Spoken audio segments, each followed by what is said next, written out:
Hey, what's up guys, and welcome back to another Ultimate Review. In this episode, I'm reviewing the Tronsmart Bang Mini. Now, Tronsmart was kind enough to send this out to me, but rest assured that my review is going to be absolutely and brutally honest. There is no money being exchanged here, and I'm not forced to say just good things about this because there are certain things that I do have to criticize about the speaker and also certain things that I really like. So let's start with the review. So it's a simple unboxing, and in the box you get the user manual, the warranty card, an audio jack, a USB-C to USB-A charging cable, a card explaining the sound pulse technology, which I'll explain later, and of course the Tronsmart Bang Mini speaker itself. Now let's talk about the specs of the Tronsmart Bang Mini. So this is a 50 watt RMS speaker rocking Bluetooth version 5.3. It packs a 4000 mAh battery, has IPX6 water resistance, has an inbuilt microphone for you to take your calls, and apart from Bluetooth, you have also other connectivity options such as a USB port, an aux port, a microSD card slot, and of course the USB-C port for charging. Now the speaker also has true wireless stereo, so you can pair two of these up together, get true stereo and a whopping 100 watts of output. And of course you have RGB LED lights on either side, which if you want, you can turn them on, cycle through different modes, or keep them off to save battery. Now in the front, on either side of the Tronsmart logo, you have two mid-tweeters, and at the center, you have a passive radiator. You also have radiators on either side surrounded by the RGB LED ring, and at the back of the speaker, you have two woofers. And at the bottom, you have 4 rubber feet, so it keeps the speaker in place when you're playing music at high volumes. Now you can carry the speaker using this handle up top, which has the Tronsmart logo embossed, and on one side you have this NFC logo. So yes, this supports NFC. So if you have an Android phone, you can just turn on the NFC, bring it close, and it's just a one-tap pair. Now, unfortunately, it only works with Android phones, not with iPhones, but either way, this is a very nice feature and pairing is a breeze. Now up top, you have a rubber strip which houses all your multifunction control buttons. So you have the usual, the power button, the volume rockers which serve as the skip track buttons, the play pause button, the sound pulse button which I'll talk about in a bit. You also have the true wireless pairing button and the LED control button. And you also have 4 LEDs above the power button, so you can easily know how much power is still in your speaker. Now let's talk about the build quality. So this has got the usual build quality, a combination of ABS plastic, and it's got fabric all around.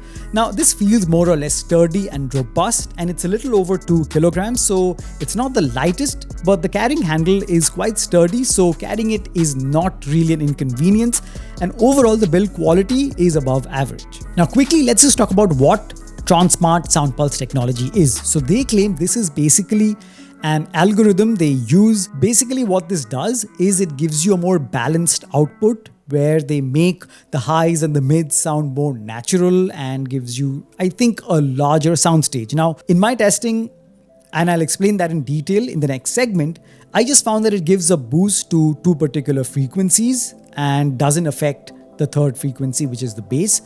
So that is the only difference I found. It could be good in certain scenarios, and in certain scenarios, if you keep it off, it's better. So I think it'll come down to your personal preference. Alright, so with all those out of the way, now let's talk about the audio quality. So you guys, if you're an existing viewer, would know that I judge speakers based on how they produce the 3 main frequencies that broadly make up any sound that you hear. The highs, the mids, and the lows. Highs where the really sharp sounding instruments are, mids where the vocals lie, and the lows are the bass. Alright, so let's start with the high frequencies. So the high frequencies were very sharp, very separate from the mids, and the lows, they weren't muffled, they didn't interfere with the mid frequencies or the bass. It maintained its separate track, wasn't very harsh, and sounded more or less natural. Now this is me judging without turning on the sound pulse mode, because if I turn it on, it gives it a boost and the highs sound a bit more prevalent and a bit more sharp.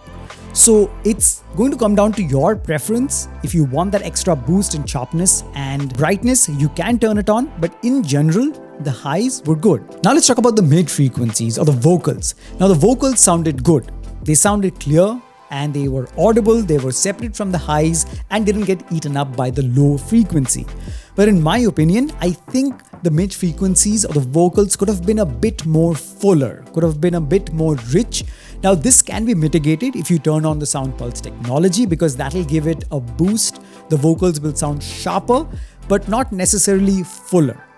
So again, it'll come down to your personal preference, but in my humble opinion, I feel that the vocals could have been just a tad bit more richer, could have had a bit more depth in the vocals to make it sound more natural and overall a richer experience. And finally, we have the low frequencies or the bass.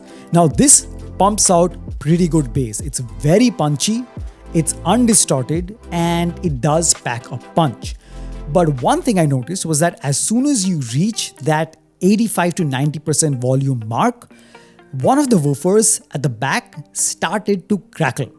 Now, I don't know if the unit sent out to me is a faulty one or if this is the case with all their units, because it was just one of those woofers which had that crackling. But I do feel that this is not the fault of the speaker in general, and it is just that this is a faulty unit or one of the woofers is faulty, because if it couldn't handle that power, then both the woofers would have had that crackling, not just one.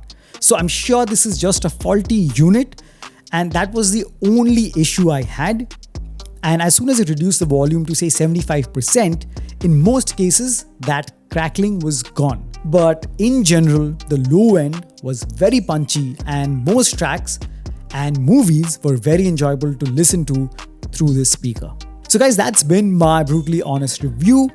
Well, the only thing I think they could have improved upon was their mid frequencies, and I hope that the faulty woofer scenario is only for this unit and not for all units, because I've seen other reviews of this and no other person has really complained of that. So I'm pretty sure it's just in my unit here. But overall, if you're looking for a rich, punchy sound for your get-togethers or parties, this is a pretty good option. So guys, that's been my review of the Tronsmart Bang Mini. I hope you've enjoyed that. If you have any questions regarding the speaker, do let me know in the comments below. I'll try to answer them to the best of my ability. And as always, please like this video. It really helps me out. Subscribe to the channel if you haven't already. And as always, I'll catch you guys very soon in the next one. Cheers.